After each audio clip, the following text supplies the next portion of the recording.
Labdien, mīļie draugi! Šajā video vēlos pastāstīt par to, kā ar Valērijas Siņeļņikovu metodēm mēs varam palīdzēt saviem bērniem. Protams, nav iespējams, diemžēl, ar vienu video atrisināt visas problēmas, bet ļoti ceru, ka vismaz daļai no jums šis noderēs. Šajā video ar bērniem es domāju tieši mazos bērnus, līdz apmēram 12 gadu vecumam. Ja jūsu bērns ir nedaudz vecāks, tad droši turpiniet klausīties un pielietojiet ieteikumus, jo tas arī var dot labus rezultātus. Bet, ja jūsu bērns ir daudz vecāks, tad liederīgāk būs noskatīties video, kā palīdzēt mīļiem pieaugušajiem. Kāpēc ir tik atšķirīga pieeja? Tāpēc, ka mazi bērni ir cieši saistīti ar vecākiem. Mazi bērni ļoti jūtīgi reaģē uz to, kas notiek mājās, uz vecāku stāvokli, uz pieaugušo savstarpējām attiecībām, uz vārdiem, emocijām, uz kopējo atmosfēru ģimenē. Dažreiz mums šķiet, ka bērns ir aizņemts ar savām lietām, neko nepamana, bet īstenībā viss, kas attiecas uz viņam tuviem cilvēkiem, bērns var uztvert ļoti asi un dziļi. Mazie bērni ir ļoti uzmanīgi pret šādām lietām, jo no pieaugušajiem ir tieši atkarīga viņu drošība un labklājība. Tāpēc Valērijas Siņeļņikovs uzsver, ka gadījumos, kad slimo bērni, vecākiem ir jāstrādā ar sevi. Viņa grāmatā Izproti savu slimību ir vesela sādaļa par bērnu slimībām, kas ietver dažādus ieteikumus, ko darīt un ko palīdzēt. Ja vēl neesat to lasījuši un pievērsuši tai uzmanību, tad es ļoti iesaku ieskatīties, bet tagad es neatstāstīšu to teoriju, jo mans mērķis ir praktiski parādīt, ko darīt tālāk un palīdzēt jums spērt to pirmo soli. Lūk, tagad iedomāsimies, ka jums ir bērns līdz 12 gadiem un viņam ir pieķērusies kāda kaite vai problēma. Un ko tad mēs darām? Tātad, ņemam grāmatu, Izproti savu slimību. Veram vaļā lapusi ar iekšējās transformācijas metodi. Es gan ieteiktu iemācīties šo metodi no galvas, lai jūs nebūtu piesieti pie grāmatas, bet, ja pagaidām grāmata jums ir vajadzīga, droši to izmantojiet. Tad, ko mēs darām? Iekārtojamies ērti un noskaņojamies uz godīgu sarunu ar sevi. Un tad, paturot prātā bērna problēmu, uzdodam sev jautājumu. Kādas manas domas, emocijas, sajūtas, vārdi vai rīcība noveda līdz šai mana bērna problēmai vai saslimšanai? Ar kādām savām domām, emocijām, sajūtām, vārdiem vai rīcību es sekmēju šīs problēmas parādīšanos? Pārskatām ar iekšējo skatienu to dzīves periodu, kas bija pirms bērna saslimšanas, un Ļaujam mūsu sirdsapziņai izteikties. Un nonākot pie izpratnes, kādas tieši situācijas ietekmēja bērna labbūtību. Tālāk ar tām strādājām precīzi pēc iekšējās transformācijas metodes apraksta. Tātad nosakam pozitīvos nolūkus, gūtas mācības, jaunas uzvedības modeļus un īstenojām šo jauno uzvedību mūsu dzīvē. Es tiešām te nepieminēju zemapziņu, lai iekšējais dialogs notiktu arī tiem, kas vēl neprot komunicēt ar savu zemapziņu, jo zinu, ka tas ne visiem sanāk. Bet, mīļās sirsniņas, ja jums nesanāk, jums vienkārši ir jāpatrenējās. Komunikācija ar zemapziņu nav nekāds īpašs talants, kas cilvēkam vai nu piemīt, vai nu nepiemīt. Tā ir vienkārši prasme, skill, kā mēs sakam, kas attīstās praktiski trenējoties. Tieši tāpat, kā prasme staigāt, ēst ar karoti, lasīt.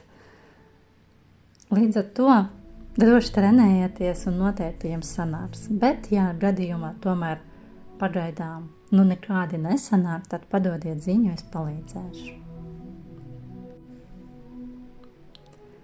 Labi, tagad, kad mēs izskatījām veidu, kā pielietot iekšējās transformācijas metodi, kad bērnam kaut kas ir noticis, es gribu pastāstīt par vēl vienu diezgan efektīvu metodi par nolūka spēku. Ja iekšējās transformācijas metode ir vērsta uz konkrētas problēmas risināšanu un balstās pagātnes analīzē, tad nolūks ir vērsts uz laimīgu nākotni. Sanāk, ka šīs divas metodes papildina viena otru. Un detalizēti nolūka metode ir aprakstītā Valērijas Ņeļņikova grāmatā Nolūka spēks. Un, ja jūs vēl neesat lasījušies, ļoti iesaku. Bet tagad gan es atkal nestāstīšu teoriju, bet piedāvāju jums paveikt praktisku vingrinājumu, ko parādīja Valērijas Ņeļņikovs vienā seminārā par bērnu audzināšanu ar mīlestību. Lūk, tagad mēs kopā noformulēsim jums nolūku būt laimīgam jūsu bērna vecākam un izveidosim arī atbilstošu tēlu. Ja jūs esat gatavi, tad iekārtojieties ērti, lai jums nekas netraucētu. Paveiciet dažas mierīgas ielpas un izelpas un ļaujiet savam prātam nomierināties. Un tagad iztēlojieties sevi nākotnē. Jūs esat laimīgs tēvs vai laimīga māte. Visas problēmas, kas jūs uztrauca, ir kaut kādā veidā veiksmīgi atrisinājušās, palikušas pagātnē. Svarīgs moments jums tagad ir jāiztēlojās tieši sevi un tikai sevi. Šim nākotnes tēlam jūs nevarat pievienot savu bērnu, bet droši pievienojiet sev visas zināšanas, visu iekšējo pārliecību, kā ar bērnu viss ir kārtībā. Un jūs beidzot varat atļauties justies labi, būt pārliecībā, kā ar bērnu viss ir kārtībā. Beidzot justies laimīgai mātes lomā vai laimīgam tēva lomā. Rūpīgi apskatiet šo savu nākotnes tēlu. Es esmu laimīgs vecāks. Kā es izskatos?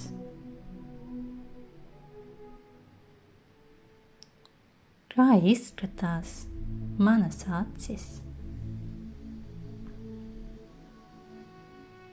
Kāda ir sejas izteiksme?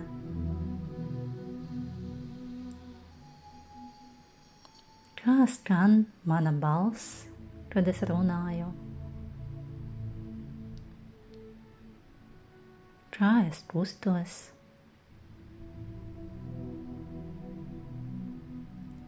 Izpētiet visas šīs detaļas un ieskatieties dziļāk sevī. Ko es šajā brīdī jūtu? Ja es varētu dzirdēt savas domas šajā laimīga vecāka stāvoklī, kā tas skanētu?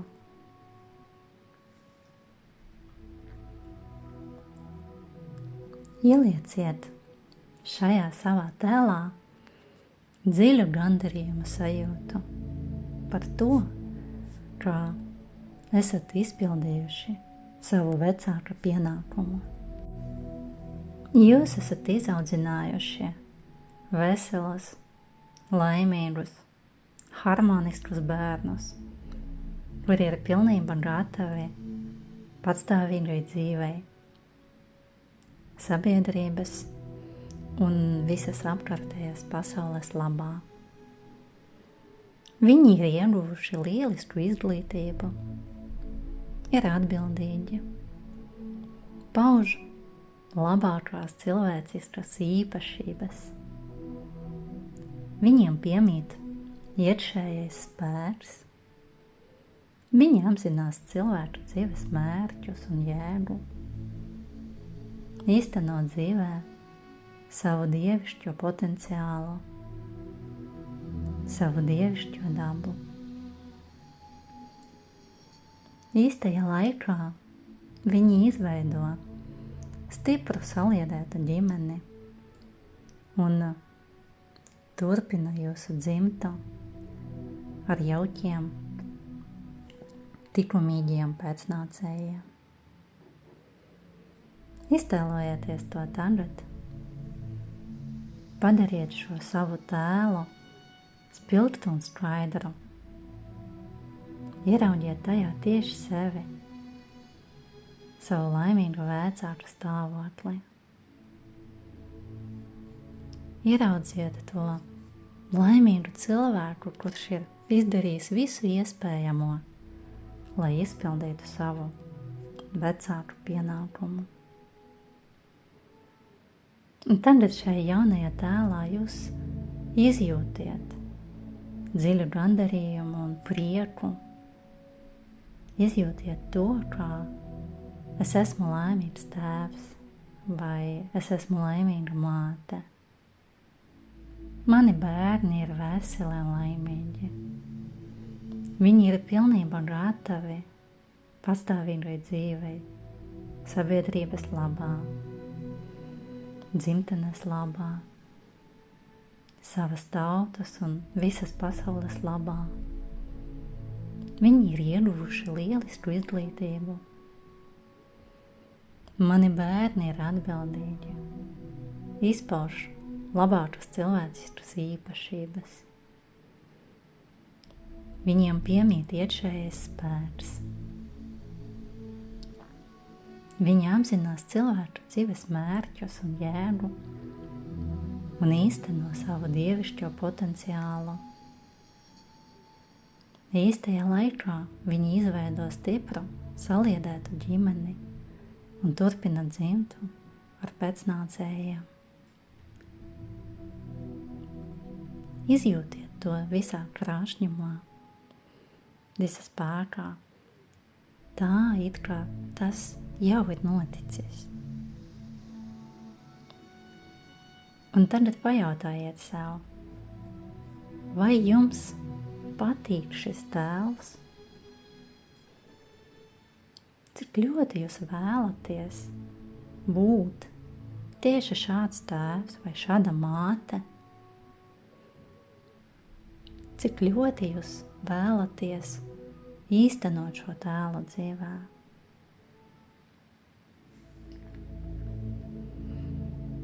Ja mēs vērtētu 10 baļu sistēmā, uz cik ballēm jūs šo tēlu novērtētu? Ja, piemēram, uz 8 vai 9, padomājiet, kas vēl pietrūkst? Ko vēl varētu pievienot šim tēlam, lai priekš jums tas kļūtu par tēlu uz visām 10 ballēm? Un droši arī izdariet to. Uzlabojiet šo tēlu, līdz tas ir perfekts. Un tagad, kad šis tēls ir maksimāli labs, tad ielaidiet šo tēlu savā sirdī. Ievietojiet to tur, krušu vidū, un sajūtiet, piepildieties ar šim brīnišķīgajām, labajām, gaišajām enerģijām. Ļaujiet tam piepildīt visu jūsu iekšējo telpu un arī visu jūsu dzīves telpu. Ļaujiet šīm enerģijām palīdzēt jums īstenot šo tēlu jūsu dzīvē. Un kamēr šis process notiek, padomājiet, ko jūs kā vecāks varat izdarīt, lai šis tēls, šis skaista vīzija iztēnotos dzīvē. Kas jums ir jāmaina sevī?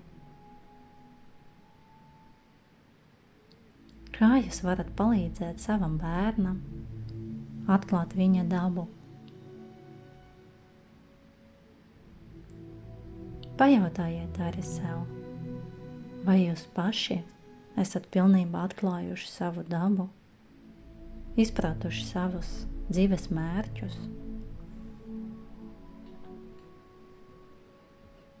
Ielieciet šajā iekšējā tēlā arī izpratni, kā, protams, jūsu ceļā var rasties arī dažādi šķēršļi, taču jūs tos veiksmīgi pārvarat, jo jums ir nepieciešamas zināšanas, nepieciešama pieredze, un īstajā laikā jūs satiekat arī citus cilvēkus, skolotājus, padomdevējus, kas jums šajā ceļā palīdz. Ka viss nepieciešamais šī nolūka sasniegšanai atnāk jūsu dzīvē īstajā laikā, un jums viss izdodas.